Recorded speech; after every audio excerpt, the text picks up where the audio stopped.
and they started looking for appropriate bodies upon which this body of a super teacher can be imposed upon. So people gathered around him, enormous wisdom and sense. So Khalil Gibran said about Jiddu Krishnamurti, when I walk into the room, just those 5 Saturday afternoons, an hour and a half, that much impact he had on me.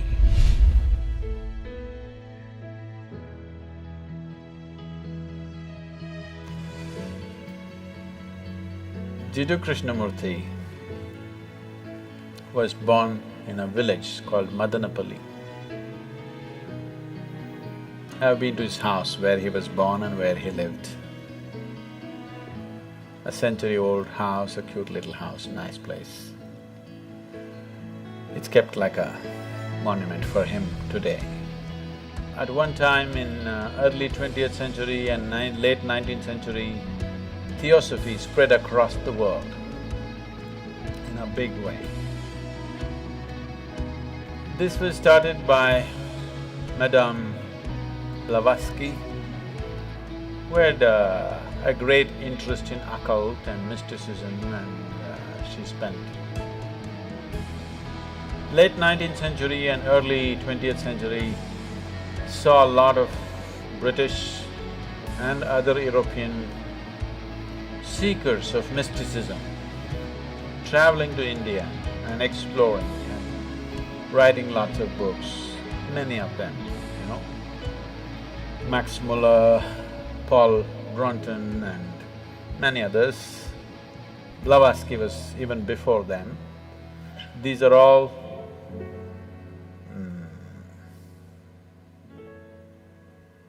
explorers of mysticism.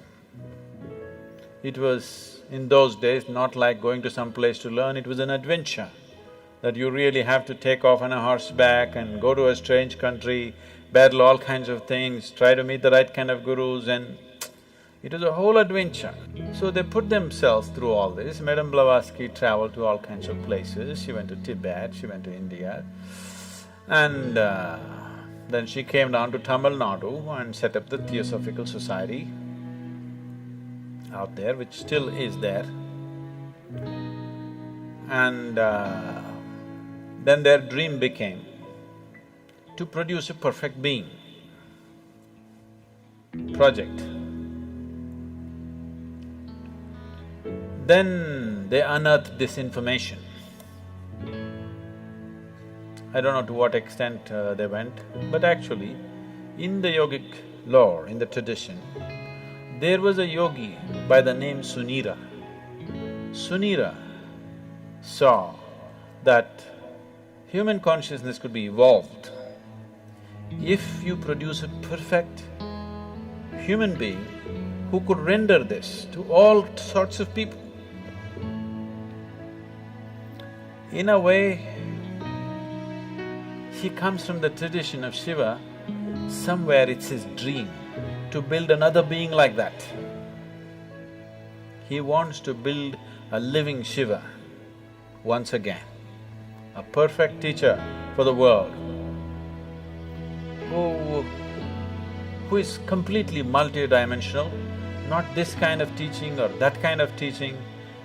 As Shiva explored the whole human consciousness and human body in every possible way, he wants that kind of a living being. So he started building the energy body for that kind, and then he believed that he could build a physical body on top of that and let him loose in the world with a lifespan of a few hundred or 1,000 years, so that he will transform the whole world by the time his time is done. So he started working on this project. And of course he died unfulfilled. Many ambitious yogis picked up the same project that Sunira had left and tried to reconstruct this energy body of a perfect teacher who can transform human consciousness. So, Madame Blavatsky, Leadbeater and Annie Besant, who came together to power this theosophy movement across the world, which they successfully did to a large extent, and they gathered the most phenomenal occult library on the planet is still in the Theosophical Society of India. They gathered every kind of book on occult and they set up a whole study team. Even now, Jiddu Krishnamurti's groups are called study groups, yes? Study circles or study groups, because these study groups were set up by Annie Besant and Leadbeater. These are brilliant intellects, no question about that. But they have no inner experience, but they have gathered phenomenal amount of information. So somewhere they believe with this information and with their intelligence and intellect, they can recreate all this. And they started looking for appropriate bodies upon which this body of a super teacher can be imposed upon. Jiddu Krishnamurti, Rukmini Arundale, who else? One more, whatever. They started putting them through very severe training to prepare them physically, mentally. But they have no inner experience. They're reading books and trying to do this to these boys. And they put JK in all kinds of meditative processes, and he attained to a certain level of… he became a fantastic human being. He was something that nobody could decipher, but he was like a flower, his fragrance could not be missed. Then they decided, when JK was about 20 years of age, 27 or 28 years of age, this Theosophical Society decided to announce to the world that he is the world teacher. The perfect teacher has come. People gathered with great interest in this. JK came on the podium and he said, "I am not a world teacher." Poof! The whole Theosophical Society and their project, everything went down the tube. He had the courage and the sense and the wisdom to say, "I am not." Most idiots would have said, "Yes, I am the world teacher, I am the reincarnation of Buddha and Jesus and everything." Most idiots would have done that. He had the sense and the wisdom and the vision to say that I am not this nonsense that they're trying to make me out of. And JK came out of Theosophy and he started speaking. He's a brilliant speaker. So people gathered around him, enormous wisdom and sense. So when he spoke, people sat rapt. Quite magical, the way he speaks.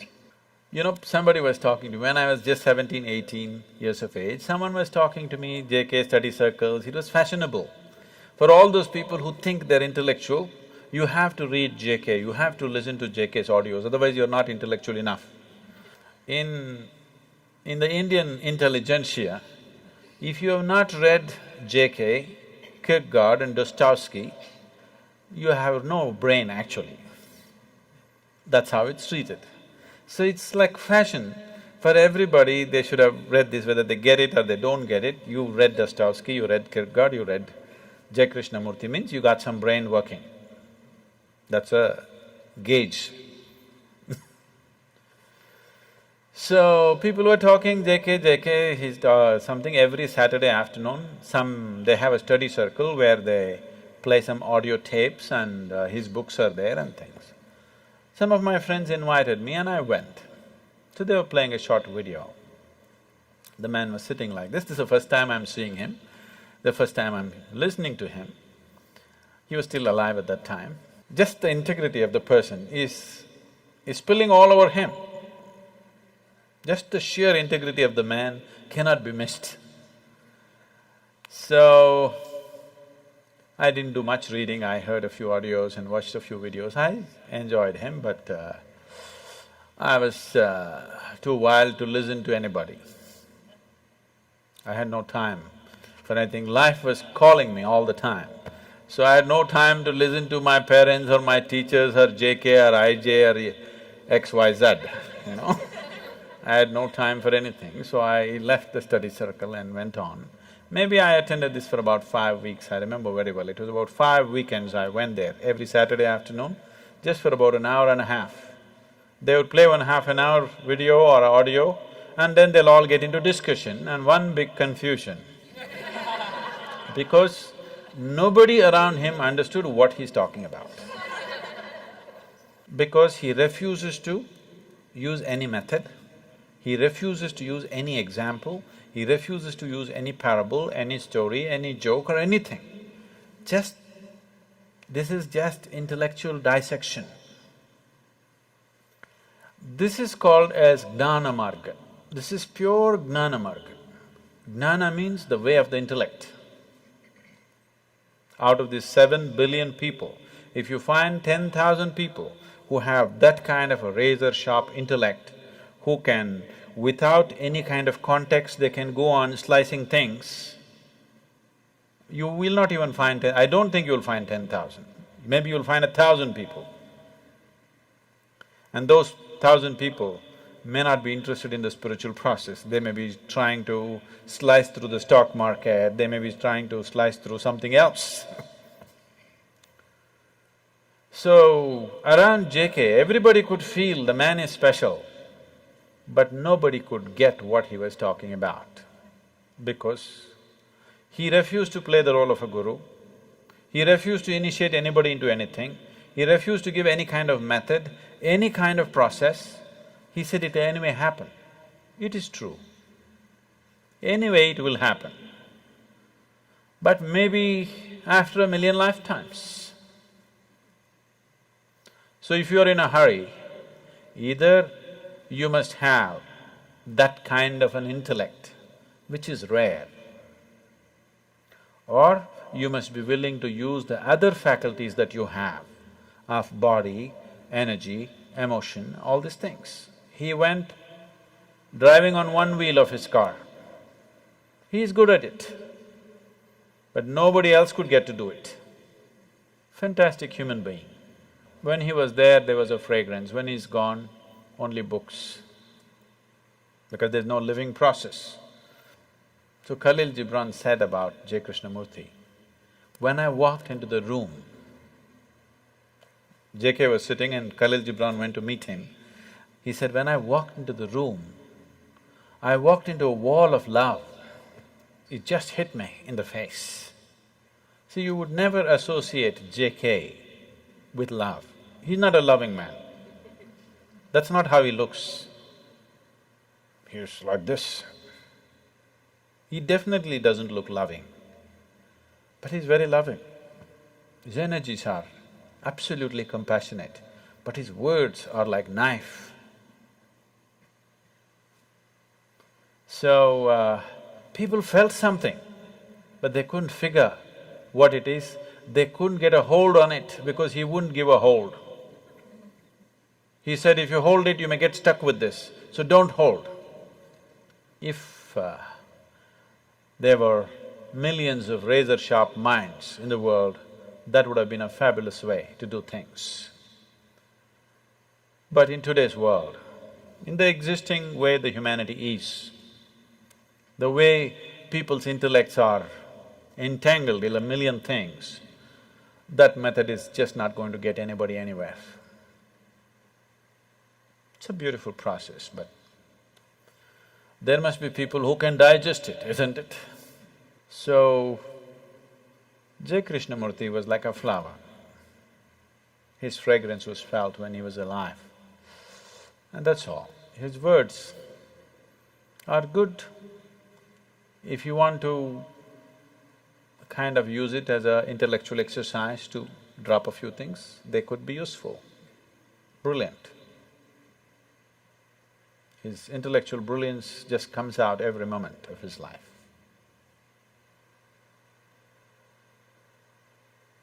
He started a few schools, which are wonderful schools, which are still on. I must tell you my association with him.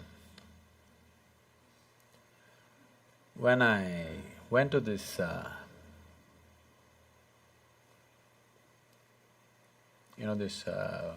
weekends for 5 Saturdays, Saturday afternoons, an hour and a half, that's my exposure to him.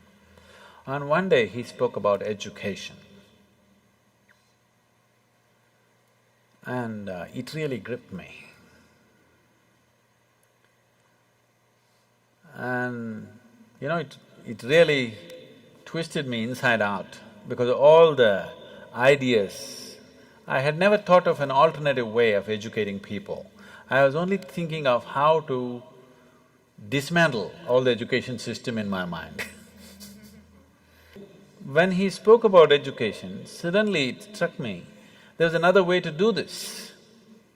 So just this thought came to my mind. I was just maybe 17, 18, and I was living wild and I have dreams of running away somewhere. So I just thought if at any time if a child comes under my control, I would like to put the child to this kind of education. So, it just so happened, when